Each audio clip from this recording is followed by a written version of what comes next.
El cocodrilo más grande se movió primero. Lo hizo despacio, como lo hacen siempre, como si el tiempo le perteneciera, como si supiera que la mujer sobre aquella roca no tenía a dónde ir. El río estaba crecido por las lluvias de la semana anterior, marrón y turbio, y desde la orilla era casi imposible distinguir cuántos había, pero había suficientes. El agua se cortaba en pequeñas olas cada vez que uno de ellos giraba, cada vez que una cola golpeaba contra la corriente. Y sobre la roca, una piedra plana que sobresalía apenas medio metro por encima de la superficie, una mujer joven sostenía a una bebé contra su pecho con una fuerza que no debería quedarle. Tenía el brazo derecho ensangrentado, los pies descalzos y los ojos abiertos con esa clase de miedo que ya no grita, que ya se ha quedado quieto porque gritar no sirvió de nada. Esa imagen fue lo primero que vio Kyle Taza cuando llegó a la orilla. Se detuvo. Su caballo también se detuvo sin que él lo pidiera, porque los caballos sienten lo que los hombres tardan en nombrar. Kyle no era un hombre que se apresurara a nada. Tenía 42 años, aunque podría haber tenido más o menos, y nadie lo habría sabido con certeza. Cargaba consigo la clase de quietud que solo se aprende después de haber perdido algo que no se puede recuperar. Tenía el pelo negro atado hacia atrás, pómulos marcados por el sol y los años, manos que conocían el trabajo duro y los silencios largos. Vivía solo en las tierras al norte, lejos de cualquier pueblo, lejos de cualquier conversación que no fuera necesaria. No buscaba a nadie, nadie lo buscaba a él. Eso era lo que quería.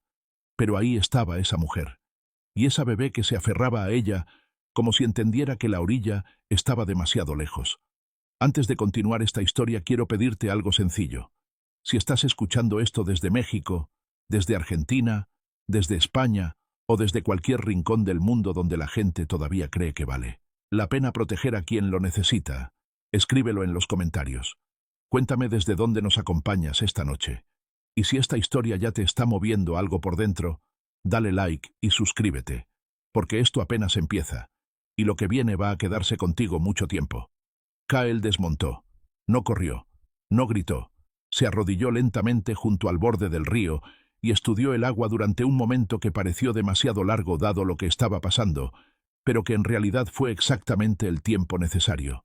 Contó los movimientos, identificó los puntos de calma entre las corrientes, siguió con los ojos el patrón de los reptiles, que son criaturas de paciencia y de ángulo, y que atacan cuando el miedo del otro los invita a hacerlo. La mujer lo vio. Sus ojos se encontraron a través del río revuelto, y Kyle notó que ella apretó más a la bebé contra su pecho, no de alivio, sino de nuevo miedo. Miedo a él también. Eso lo dijo todo sobre lo que había vivido antes de 1900 llegar a esa roca. Kyle se quitó la mochila.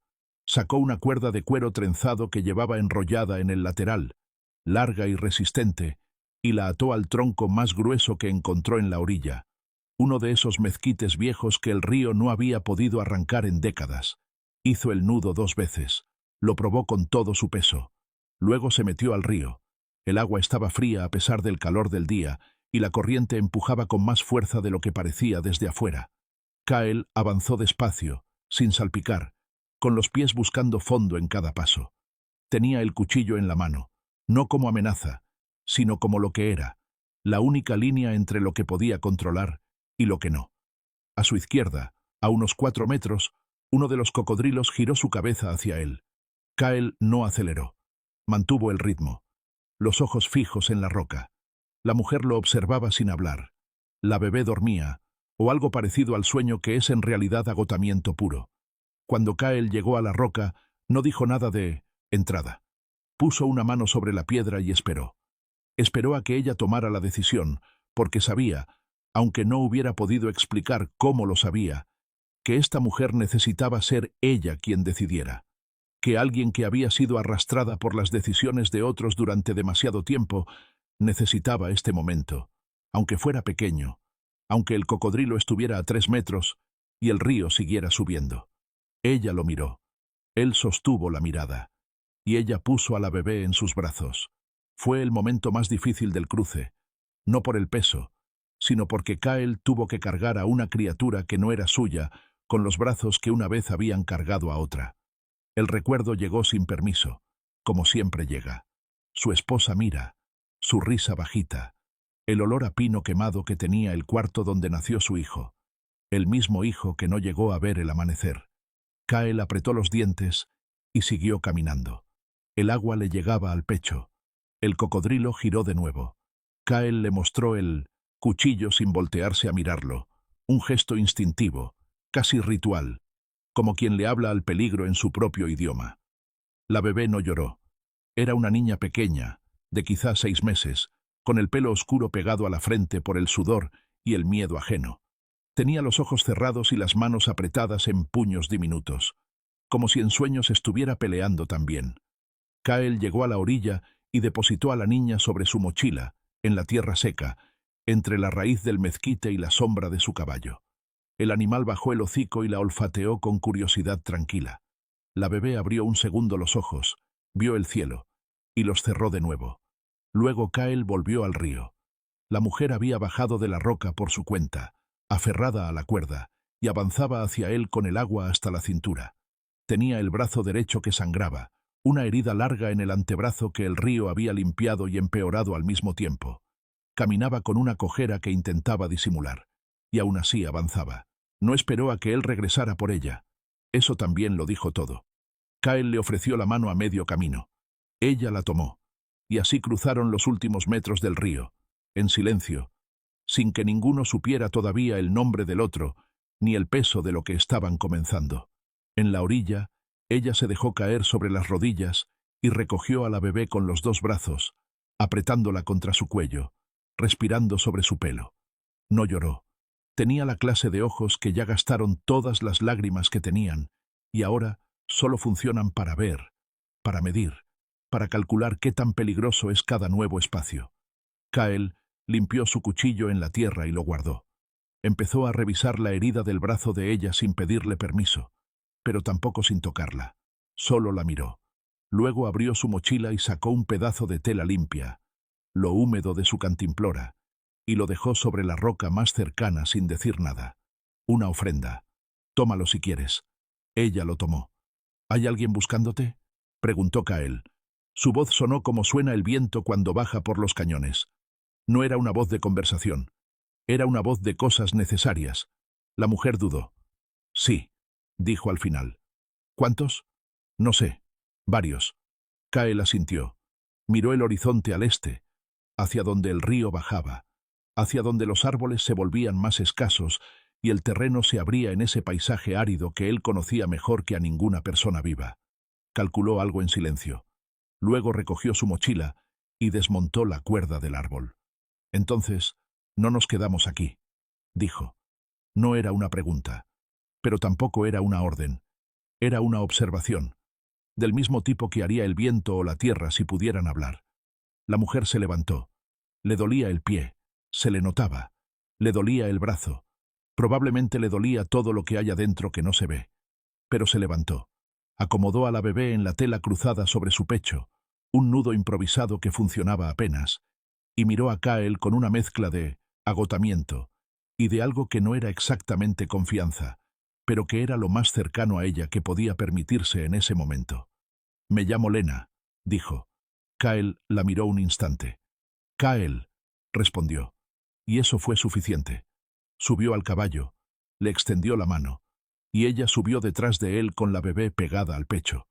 El animal empezó a moverse hacia el norte, hacia las tierras altas, hacia el desierto de piedra y silencio donde Kyle vivía solo desde hacía 3 años. El río quedó atrás.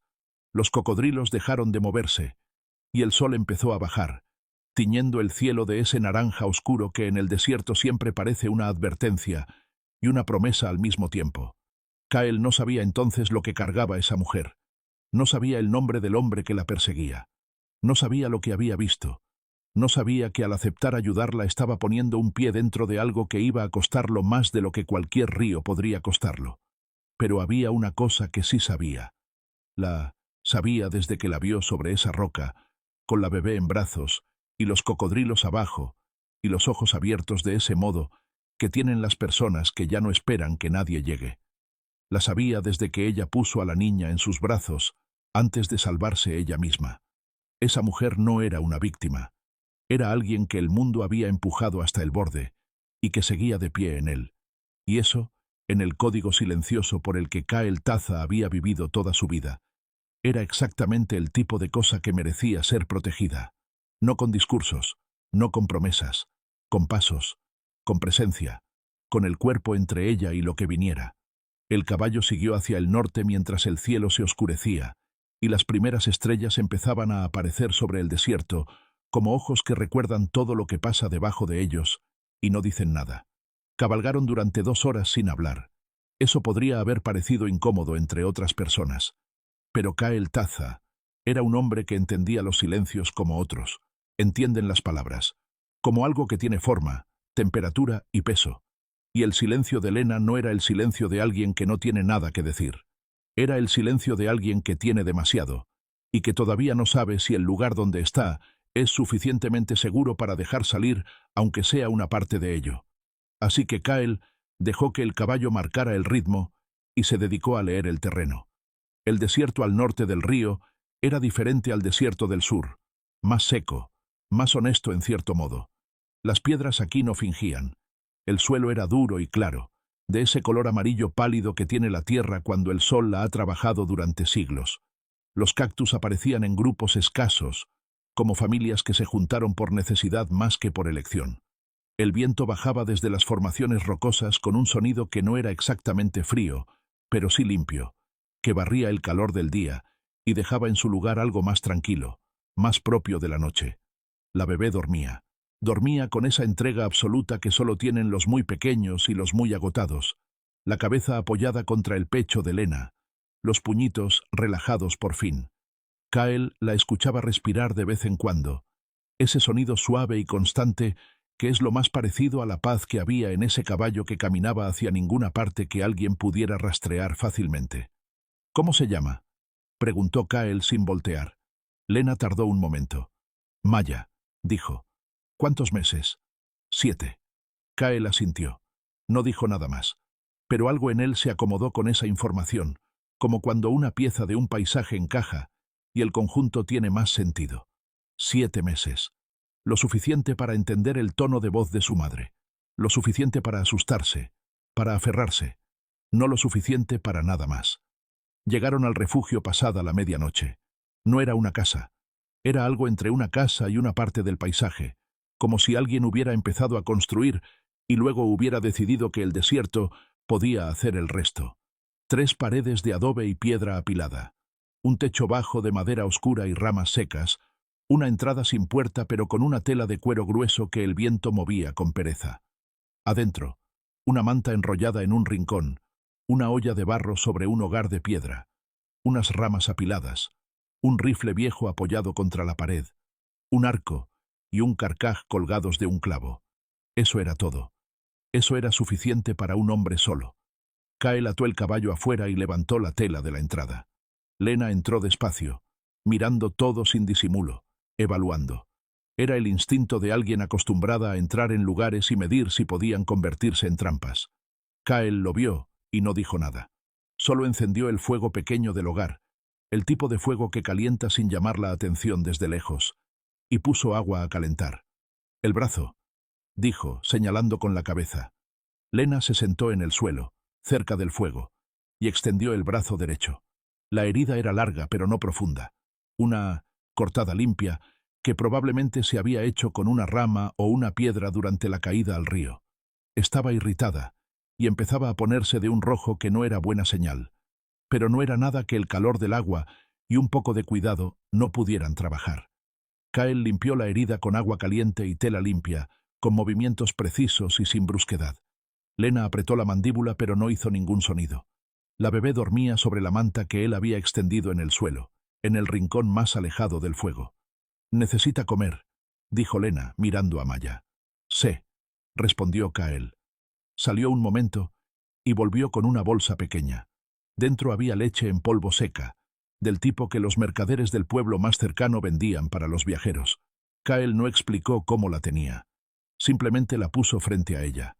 Lena lo miró un momento, y en ese momento había algo que era más que agradecimiento, y más complicado que la confianza. Algo que no tenía nombre fácil, pero que Kael reconoció porque lo había visto en